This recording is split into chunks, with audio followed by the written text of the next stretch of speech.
Badrinath temple మూసిన తర్వాతకి మిగతా 6 నెలలు శ్రీ ఆంజనేయ స్వామి వచ్చి పూజలు చేస్తాడా? ఇది నీకెలా తెలుసు అంటే, కర్ణాటక ఫ్యామిలీకి చెందిన వాళ్ళు బద్రీనాథ్ టెంపుల్ని దర్శించుకోవడానికి వెళ్తారు. అయితే వాళ్ళలో ఉండే చిన్నపిల్లవాడు దాగుడుమూతలు ఆడుకుంటా గుడి లోపలికి వెళ్ళిపోతాడు.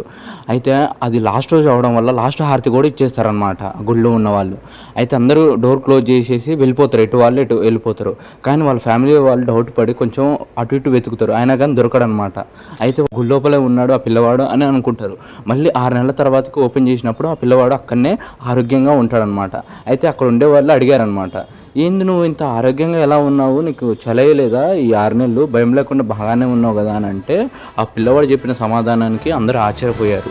అదేం లేదు, రోజు పొద్దున్నే ఆంజనేయ స్వామి వచ్చేవాడు, నాకు రోజు పూజలు చేసేవాడు, నాకేమో ప్రసాదం పెట్టేవాడు తినమని, నేను తినేవాడిని, ఇక్కడ చల్లేకుండా చేశాడు, నాతో రోజు ఆడుకునేవాడు అని చెప్పాడు.